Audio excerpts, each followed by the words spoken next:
말씀 함께 보도록 하겠습니다. 함께 보실 말씀은 민수기 12장 1절에서 13절까지의 말씀입니다. 민수기 12장 1절에서 13절까지의 말씀입니다. 제가 새한글 버전으로 봉독해 드리겠습니다. 미리암과 아론이 모세가 아내로 맞아들인 에티오피아 여자 때문에 모세에게 맞서 말했다. 에티오피아 여자를 모세가 아내로 맞아들였던 것이다. 미리암과 아론이 말했다.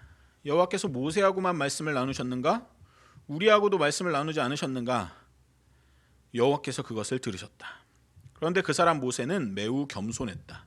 땅 위에 어떤 사람보다도 더 겸손했다. 여호와께서 곧바로 모세와 아론과 미리암에게 말씀하셨다. 너희 셋은 만남의 천막으로 나아오너라. 세 사람이 나아갔다. 여호와께서 구름 기둥 가운데 내려오셔서 만남의 천막 입구에 서셨다. 그러고는 아론과 미리암을 부르시자 그 둘이 나왔다. 여호와께서 말씀하셨다. 나의 말을 들어보아라. 너희 가운데 예언자가 있으면 그에게는 여호와가 자신을 환상으로 알리고 그와는 꿈으로 이야기를 나눈다. 나의 종 모세에게는 그렇게 하지 않는다. 모세는 내가 나의 집 전체를 맡긴 사람이다. 그와는 내가 입과 입을 마주하여 이야기하고 분명히 말해주지 수수께끼로 하지 않는다. 모세는 여호와의 모습을 본다. 그런데도 너희는 겁없이 왜 나의 종 모세를 흉보느냐. 여호와께서는 그들을 향한 노여움으로 불타올라서 떠나버리셨다. 구름이 천막 위에서 사라져버리자 이런 미리암이 심한 피부병에 걸린 것이 아닌가. 마치 눈처럼 보였다. 아론이 돌아서서 미리암을 보았더니 심한 피부병에 걸려 있었다. 아론이 모세에게 간청했다. 주제 넘은 말이지만 이보시게. 우리에게 죄를 묻지 마시게. 우리가 어수룩하게 행동했네. 우리가 죄를 지었네. 누님이 죽은 사람처럼 되지 않게 해주시게. 살이 반이나 썩은 채 어머니의 아기 집에서 나오는 아이처럼 되지 않게 해주시게. 모세가 여호와께 부르짖었다. 하나님, 제발 그를 제발 고쳐 주십시오. 아멘.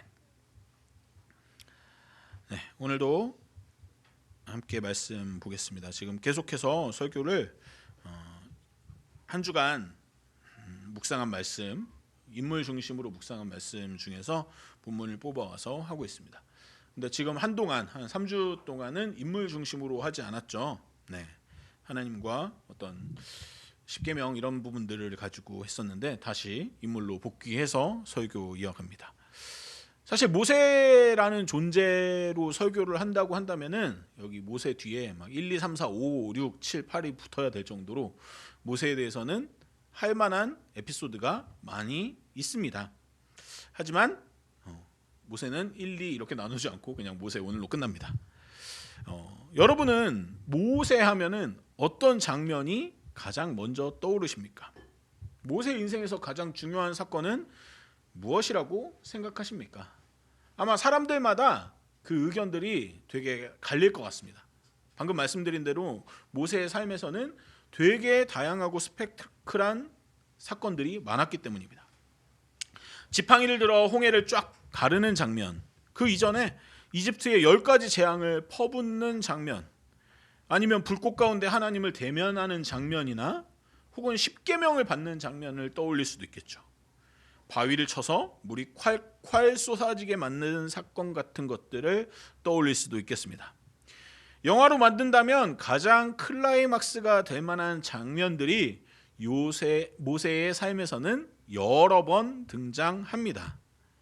하지만 저는 모세의 인생을 묵상하면 할수록 그가 가장 모세답게 빛났던 순간, 온유하다고도 평가되고 오늘 함께 본 새한글 성경에서는 겸손하다고 평가되는 모세가 모세답게 빛났던 순간이, 그리고 그가 정말로 위대한 지도자, 리더, 책임자임을 보여준 순간이 바로 오늘 우리가 읽은 민수기 12장의 사건이라고 생각합니다. 홍해가 갈라지는 기적보다 더 위대한 기적이 오늘 본문에 숨어있기 때문입니다. 사실 저는 예전에 이 본문을 좋아하지 않았습니다.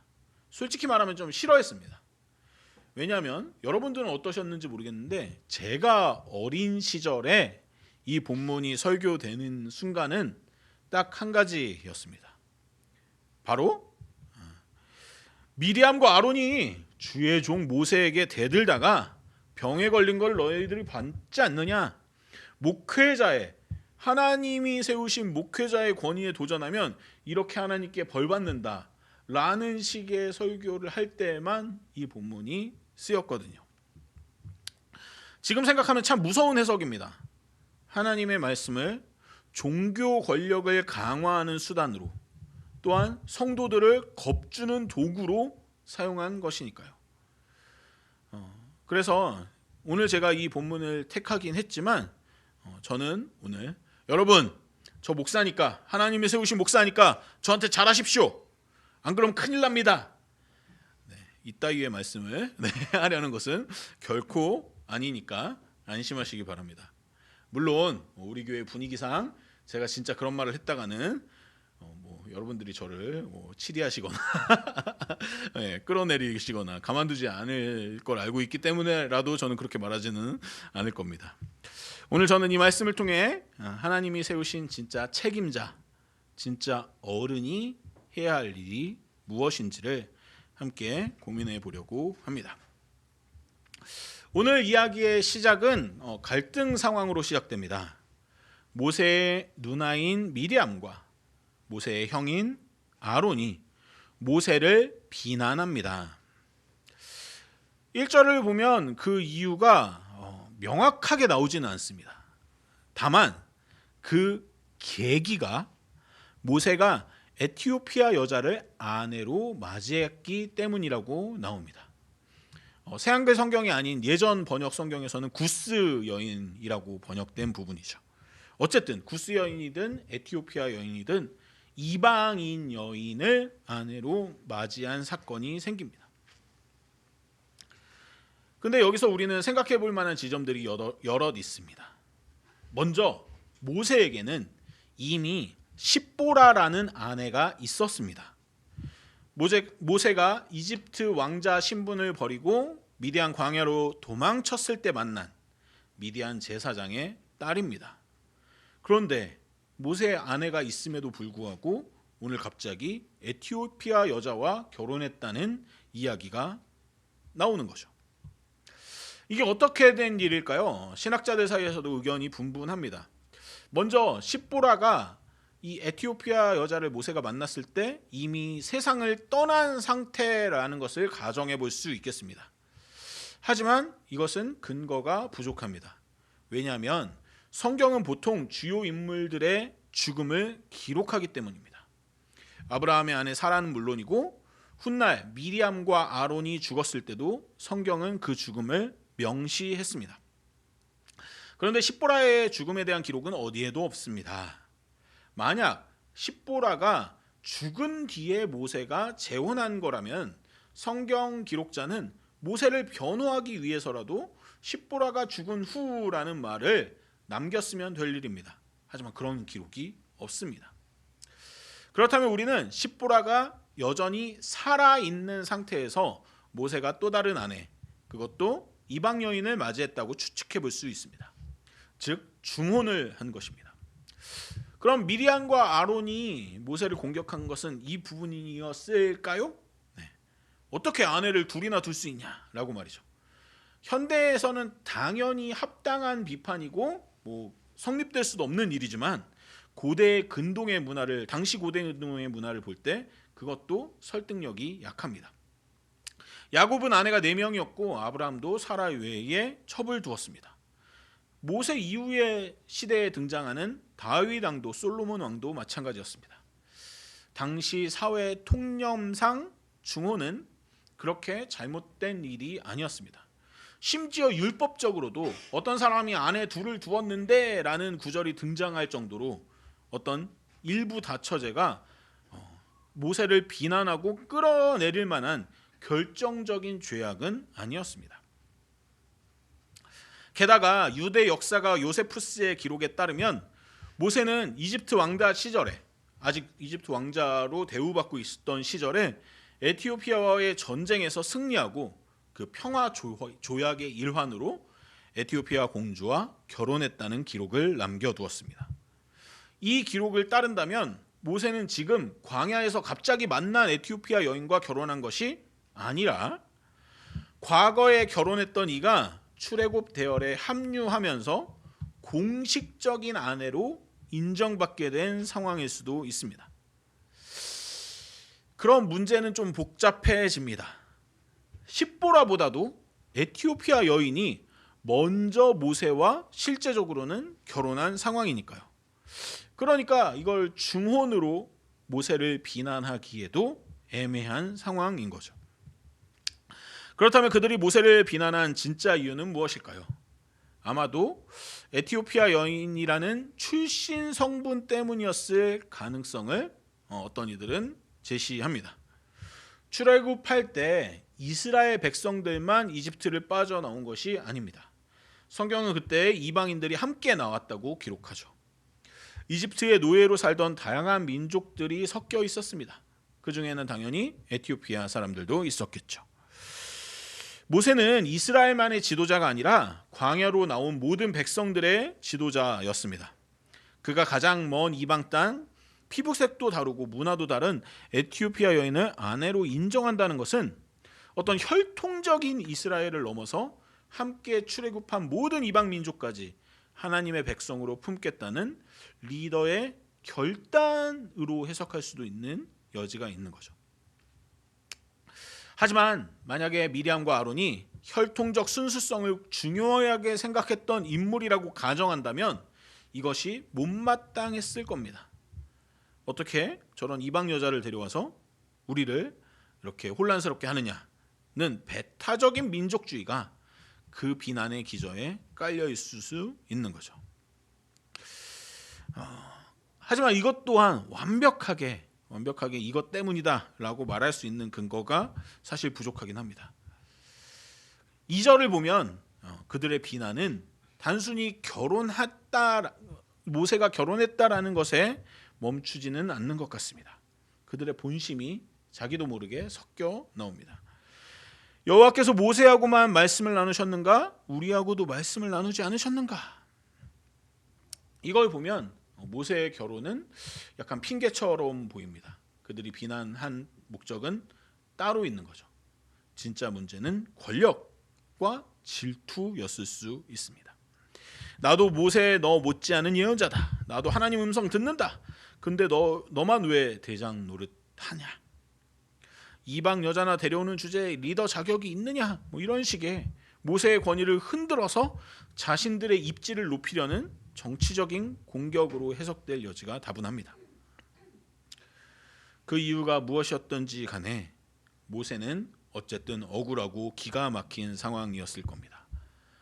자신의 결혼을 축복받고 축하받지는 못할 망정 오히려 그것이 어떤 정치적인 공격의 빌미가 된다라는 것이 힘든 상황 속에 놓여있는 모세를 충분히 상상하게 만듭니다.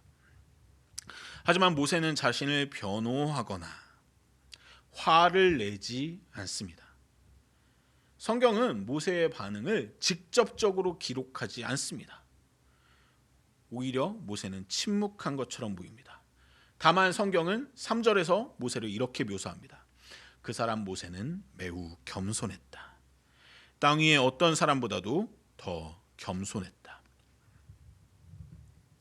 모세는 자신의 가진 힘으로 그들과 싸우려 하지 않았습니다. 그냥 듣고만 있었습니다. 모세가 침묵했지만 하나님은 가만히 있지 않으셨습니다. 하나님은 세 사람을 부르시고 아주 명확하게 질서를 정리해 주십니다. 왜 모세를 비방하냐고, 왜 모세를 비방하는 것을 두려워하지 않느냐고 하나님은 모세의 편을 드십니다. 하나님의 진노가 임하고 구름이 떠나가자 하나님께서 그 자리를 떠나시자 끔찍한 일이 벌어집니다. 모세를 비난했던 미디암이 심한 피부병에 걸려 온몸이 하얗게 변해버린 것입니다. 물론 성서는 하나님이 직접 이 병을 미리암에게 내리셨다라는 서술을 하지 않습니다. 하지만 그곳에 있는 모든 이들이 그것이 하나님의 징계라고 상상하기에 충분한 상황이었죠. 아론은 그제서야 정신을 차리고 모세에게 납작 엎드려 빌기 시작합니다. 미리암을 구해달라고요. 이제 주도권은 완전히 모세에게 넘어왔습니다. 자신을 비난하고 깎아내리려던 정적들이 하나님의 심판을 받아 무릎을 꿇은 것 같습니다.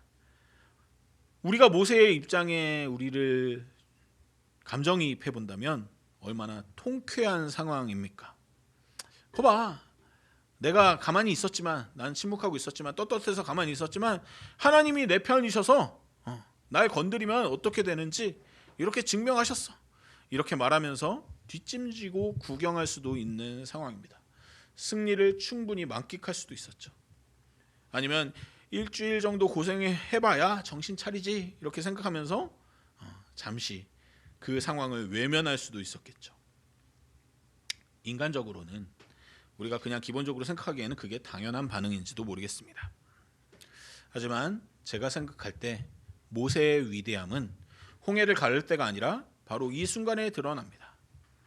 13절에서 모세는 아론의 부탁을 듣자마자 주저없이 즉각적으로 하나님께 부르짖습니다. 하나님 제발, 그를 제발 고쳐 주십시오. 정적들을 자기를 비난하고 모함하는 순간에는 오히려 침묵했던 모세가 하나님 나 좀 살려주세요. 저 사람들 좀 잘못된 건 좀 고치게 해주세요. 라고조차도 하지 않았던 모세가 자신의 적대자들이 위기에 처하자 그들이 빨리 치료되기를, 그들이 빨리 고통에서 벗어나기를 구하고 있습니다. 이 짧은 외침 속에 저는 모세의 성품이 담겨 있다고 생각합니다. 그는 자신에게 주어진 권위를 복수하는 데 사용하지 않았습니다. 그는 자신이 하나님께 인정받았다는 기회를, 그 힘을 자기 이익을 위해 사용하지도 않았습니다. 그는 그 힘을 자기를 비난하고 공격했던 누이를 살리는 데 사용했습니다. 이것이 바로 하나님이 주신 힘을 가지고 우리가 해야 하는 일입니다. 우리에게 작은 힘이라도 있다면, 작은 권력이라도 있다면 그 권력이 칼이 아니라는 것을 명심해야 됩니다. 그 권력은 다른 이들을 품기 위해 존재하는 권력입니다. 하나님이 누군가에게 힘을 주시고 권위를 주셨다면 그것은 나보다 약한 자, 심지어 나를 반대하는 자까지도 품고 사랑하라고 주신 것이죠. 우리는 오늘 본문의 모세의 모습에서 누군가를 떠올릴 수 있습니다. 바로 예수 그리스도입니다. 모세가 이집트에서 이스라엘을 구원했듯이 예수님은 죄에서 인류를 구원했습니다. 그러다 보니까 많은 이들을 모세와 예수님을 비교하면서 이야기하기도 하고요. 하지만 저는 모세가 이스라엘 백성들을 이집트에서 꺼내온 것, 그것 때문에 예수님과 비교되기보다는 오늘 본문 때문에 예수님과 비교되어야 되는 것이 아닌가 생각하게 됩니다. 모세가 자기를 비난하는 미리암을 위해 중보했듯이 예수님은 자기를 십자가에 못 박고 조롱하는 자들을 향해 아버지 저들을 사하여 주시옵소서, 자기들이 하는 것을 알지 못함이니이다 라고 기도했기 때문입니다. 권력을 가지고 있는 사람들의 진정한 바람직한 태도는 제압이 아니라, 그 힘을 가지고 다른 사람들을 굴복시키는 것이 아니라 용서에서 나옵니다. 진정한 권위는 높아지는 것이 아니라 낮아짐에서 완성됩니다. 여러분들도 대부분 보셨겠지만 얼마 전 화제가 되었던 영상이 있습니다. 바로 흑백요리사 심사위원으로 유명한 안성재 셰프의 유튜브 영상입니다. 안성재 셰프가 딸과 함께 요리하는 영상이었는데 딸이 원하는 것은 두쫑쿠였습니다. 근데 안 셰프는 전문가로서의 욕심이 생겼는지 딸이 원하는 방식이 아니라 자기가 생각한 더 맛있는 레시피, 그리고 딸이다 보니까 더 건강한 레시피로 먹이겠다라는 생각으로 아예 다른 요리를 만들어 버렸습니다. 그 영상에서 딸의 표정은 좋지 않았고 많은 이들이 그 딸을 응원했죠. 수많은 댓글이 달렸습니다. 장난 섞인 비판부터 진심 어린 조언까지 엄청난 댓글들이 달렸죠. 그래서 안성재 셰프는 또다시 딸과 함께 두쫑쿠를 만드는 영상을 찍었습니다. 이번에는 딸이 정말로 원하는 대로 다시 만들었죠. 그리고 그 과정에서 딸에게 이렇게 말합니다. 아빠가 미안해, 잘 몰랐어. 저는 그 장면이 참 감동적이었습니다. 세계에서 내놓으라 하는 요리의 권위자가 어린 딸에게 그리고 수많은 시청자 앞에서 내가 틀렸다, 미안하다 라고 고개를 숙이는 모습. 비록 자신이 가진 요리 권력과 전문성을 내세워서 이게 맛있는 거야 라고 강요하는 실수를 한번 하긴 했지만 곧바로 자신의 부족함을 인정하고 솔직히 사과하는 모습. 많은 사람들이 그 사과를 보고 나도 어릴 때 부모님에게 저런 소리를 듣고 싶었다, 저런 얘기를 들으면서 자랐다면 우리의 관계가 이렇지는 않았을 거다 라는 이야기들을 댓글로 남기기도 했습니다. 저는 책임과 권력을 가진 사람이 마땅히 보여야 할 태도가 바로 이런 것이라고 생각합니다. 내가 가진 힘으로 내 고집을 관철시키고 상대방을 끝까지 제압하는 것이 아니라 내가 가진 힘으로 더 낮아지는 것. 내 책임 아래 있는 사람들을 만족시키고 행복하게 하기 위해서 내 자존심을 내려놓는 것. 때로는 진심으로 사과하고 때로는 나를 비난하는 사람까지 끌어안는 용기를 보여주는 것. 결국은 내가 가지고 있는 그 힘을 마음껏 휘두르는 것을 포기하는 것. 그것이 진짜 어른이고 그것이 진짜 책임자입니다. 우리는 모두 크고 작은 영역에서 책임자로 살아갑니다. 우리는 어떤 방식으로든 누군가에게 영향력을 미치는 자리에 있습니다. 가족에게든 친구에게든 나보다 어린 누구에게든 아주 작은 권력이라도 우리 손에 쥐어져 있습니다. 여러분은 그 힘을 어떻게 사용하고 계십니까? 혹시 내 권력을 인정해주지 않는다고 화를 내거나 나를 비난하는 사람들을 힘으로 찍어 누르려 할 때가 있지는 않습니까? 아니면 내가 맞고 너는 틀렸으니까 상대방을 끝까지 논리로, 힘으로, 권력으로 굴복시키며 상처를 주지는 않았습니까? 오늘 모세를 기억하면 좋겠습니다. 모세는 자신을 비난하던 미리암을 제거해야 할 정적으로 보지 않았습니다. 그저 심각한 병에 걸린 고쳐주어야 할 한 사람의 환자로 보았습니다. 이것이 모세의 위대함입니다.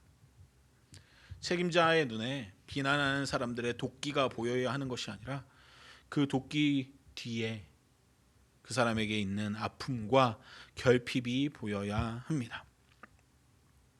하나님 제발 고쳐주십시오.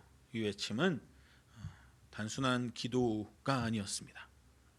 그것은 사랑과 용서야말로 하나님께서 내게 맡기신 책임임을 잊지 않은 자의 고백이었습니다.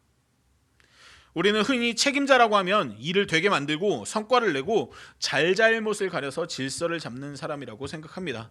물론 책임자들이 그런 일들을 감당해야 할 때도 있겠죠. 하지만 오늘 본문이 말하는 책임자의 모습은 하나님이 우리에게 주신 권력을, 진짜 책임을 생각하게 합니다. 하나님이 우리에게 누군가보다 조금 더 큰 힘을 주시고 조금 더 높은 자리를 주신 이유는 단 하나입니다. 그 힘으로 더 많이 낮아지고 더 많이 사랑하라는 책임을 주신 것이죠.